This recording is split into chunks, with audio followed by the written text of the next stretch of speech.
I'm here with a wonderful filmmaker and a terrific spellbinding movie called A Fragile Trust. It's about the Jayson Blair at the New York Times, which really rocked the New York Times. But I'm here with the director, producer, all wrapped in one, Samantha Grant. Welcome, Samantha. Thank you very much.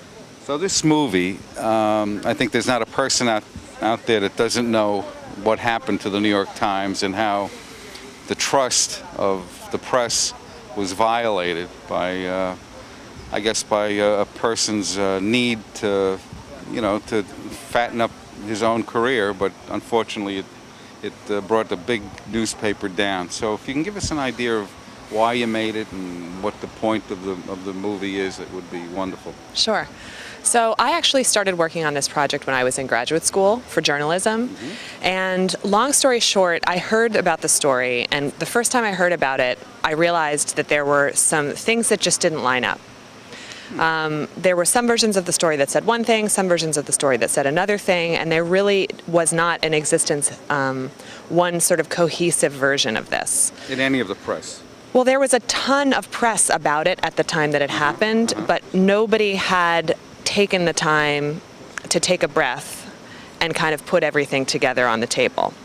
Right. So, when we were learning about the story, it was from all these sort of disparate pieces, and also just this one article that I felt left me with a lot of questions. So I decided to dig into a little bit more. And at first, when I started working on it, as you can imagine, nobody wanted to talk to me. This is not a story that really anyone who is involved in wants to reopen. Absolutely. So it took a long time to get people to come on board with the film. But once they did, it's the kind of story that a filmmaker dreams about, because it's a very interesting personal narrative of one person, but it also touches on all these larger themes. It's also a historic narrative that a lot of people have heard of. So everybody knows a little bit about the story, but nobody knows the whole story, and this is the first and only film that tells the whole story. Absolutely. And what year was it again that it actually blew up? In 2003. So it's been 2003, so it had a couple of years to kind of ferment. And getting hold of Jayson, was that a difficult thing to get hold of the subject? Did he resist? Did he want to set the record straight? What happened there? Everybody resisted. Everybody resisted. So I started working on this, and it was initially going to be a short film. And long story short, Jayson didn't want to participate. So I found his email address. At first, I found his email address online. Having reportorial skills, being a reporter, being a journalist, I found his information online, and I just started emailing him once a week, every week. And eventually, I found his home address online. Oh boy, unbelievable. So I wrote him an email, and I said, "Hey, look, I'm coming to your house." And that got his attention. Then he wrote back and said, "Oh my God, please don't do that. That's an invasion of my privacy," which of course is true. And I said, "Okay, that's fine." But at least that got him to engage in the conversation with me. And from that point forward, he responded once in a while. And I said, "Okay, here's what's happening with the film. Here's what's happening. I'm making it. And before he agreed to sit for an interview for the film, he gave me permission to use his audiobook. So he wrote a memoir. Oh my God. And he then read the memoir. So I was able to use the audio files of him telling his own story in his own voice as a stand-in for the interview with him until I was able to secure the interview with him, which took a full year. Does he have a producer credit as well as being on, or no? No. Very good. That's terrific. I'm very curious. What school of journalism did you go to? Columbia? UC Berkeley, graduate school. Oh my God, that's terrific. There's a credit to Berkeley. That type of, that you're going to go to somebody's home. I think only two other people do that. I think one of them, were on The Sopranos. Yeah. It's old-fashioned reporting, and the long story short is that I was telling the story anyway. I was kind of like, look, I'm going to tell this story anyway. You can either participate or not. There's plenty of archival footage of you out there, and if you want to have an active voice in telling your own story, then you should sit for the interview with me. And the rights issue, since it isn't in a news piece, you had no issues of clearing right? Yeah, there were tons of issues. Yeah, I mean, I had to get everything cleared because it is a news piece, but it's not daily news, so the licensing issues are different for a documentary film. Okay, now let's not ignore the elephant in the room. The New York Times, were they cooperative or not? Yes. Oh, that's interesting. To their credit, when I reached out to the Times, I wasn't sure what to expect, but through a friend, I was able to get a hold of Arthur Sulzberger, and he personally met me in the building and brought me up to the interviews that he had arranged for me And to you have. mentioned that you knew where he lived too, right? No.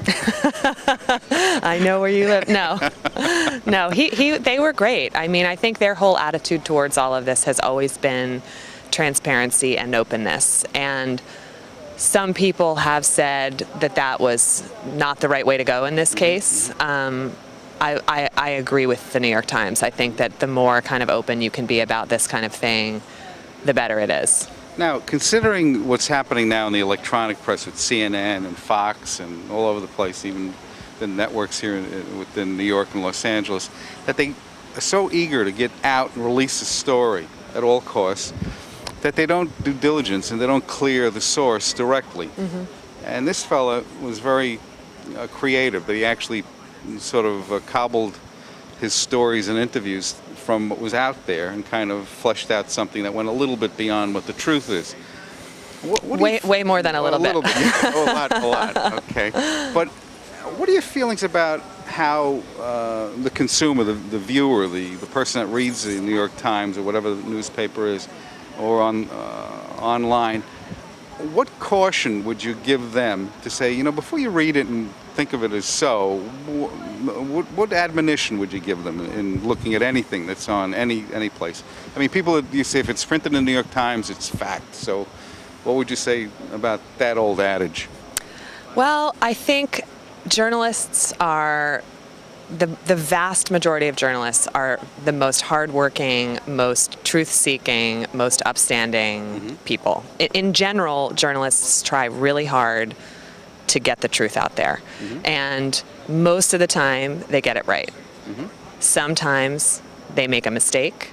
And then very rarely, there's a person like this who is actively deceiving people. And it's unfortunate that the one bad apple kind of spoils the whole bunch of public trust, because, you know, that's really not the case. And much of what is reported in the mainstream press it's the best effort at accuracy, but it's, you know, it's done, as you say, in a pressure cooker. It's done under a time cycle. A lot of spin and all that. And I mean, I would say, you know, what the people who I interviewed for this said, that the public should take some ownership of their relationship with the media. And if you see something that's incorrect, call the paper.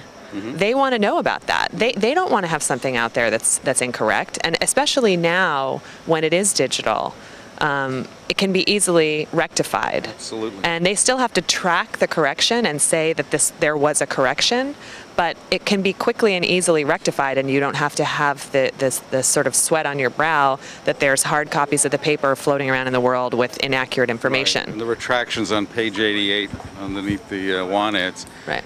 What is Jayson doing now? So Jayson is a life coach. A life coach. Oh, that's interesting. Nothing to do with journalism or anything like that. No, I mean, he acknowledges that his career in journalism is completely finished. You know, he will never, no matter what he does, he'll never be able to gain the level of trust back that is required to be a journalist. Yeah, the only other option is politics then, right? Yeah. Well, it's a pleasure meeting you. The movie is A Fragile Trust. Its premiere is here at the Hamptons International Film Festival. The Hamptons Film Festival premiere. And go see it. It's an incredible movie. We highly recommend it. And if you're a fan of the truth, it's a must-see. And again, this is Samantha Grant, the director and producer. And welcome to the film festival, Samantha. Thank we you really very appreciate much. it. Thank you.